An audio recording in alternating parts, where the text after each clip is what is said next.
March 13.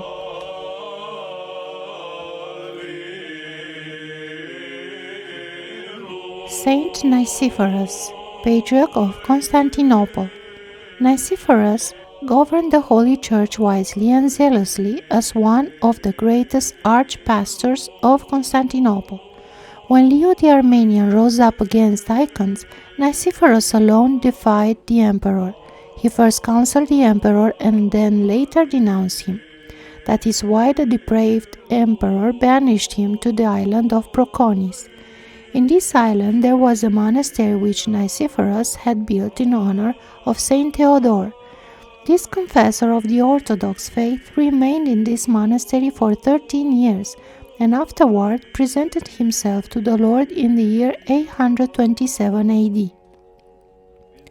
Since all the iconoclastic emperors had perished and Michael with his mother Theodora sat on the imperial throne, Patriarch Methodius was restored to the patriarchal throne. The relics of Saint Nicephorus were translated from Proconys to Constantinople in 846 AD.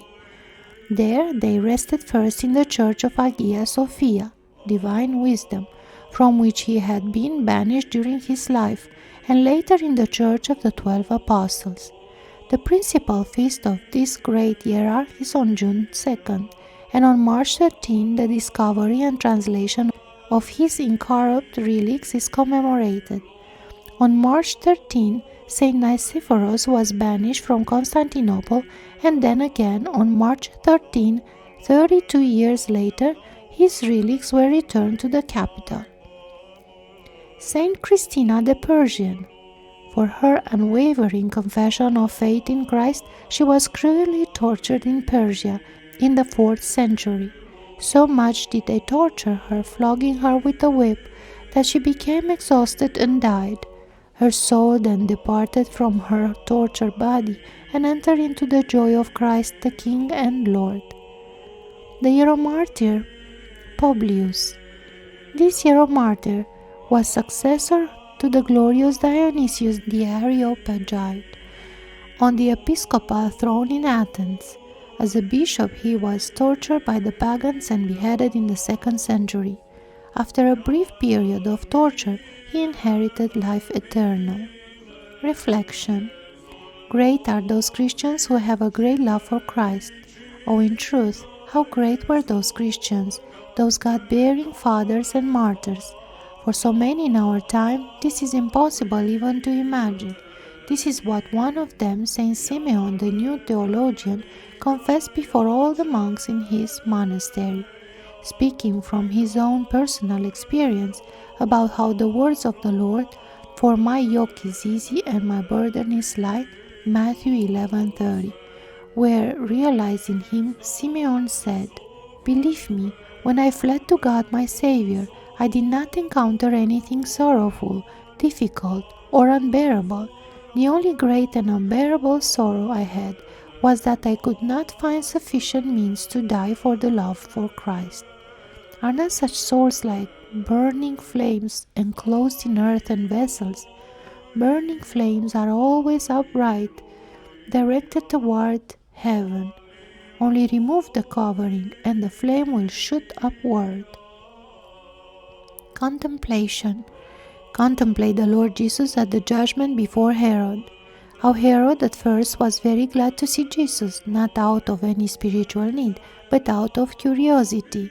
How Herod had hoped to see a miracle from Jesus, but was mistaken in that, for the Lord remained silent to all of his questions.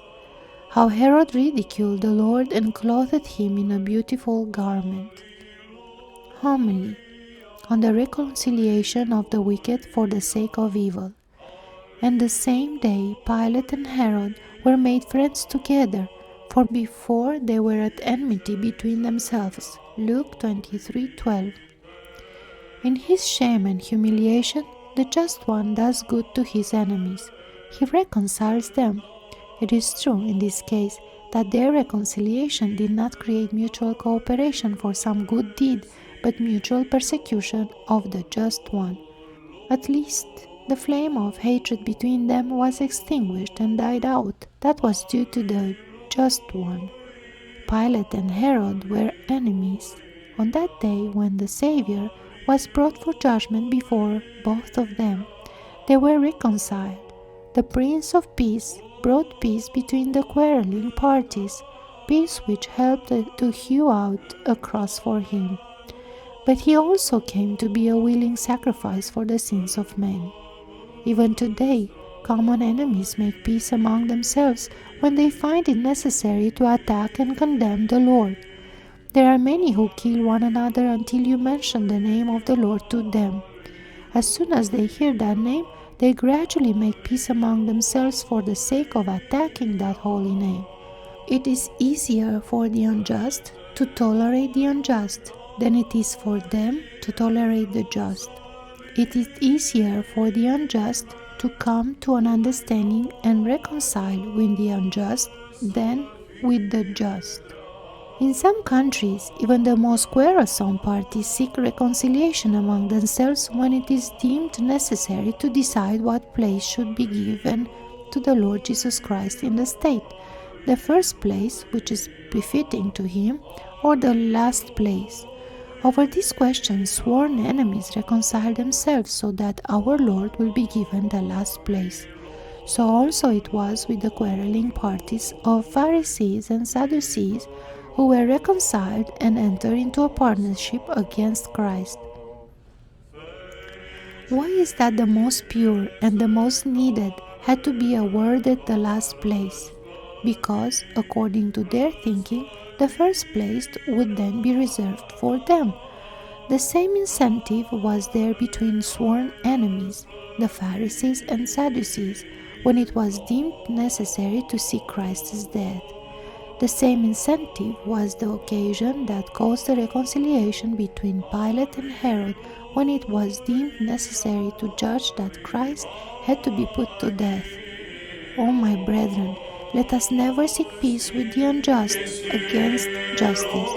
Rather, let us always seek peace with God, and that with a clear conscience. O God, help us so that we may always possess such a peace. To thee be glory and praise forever. Amen.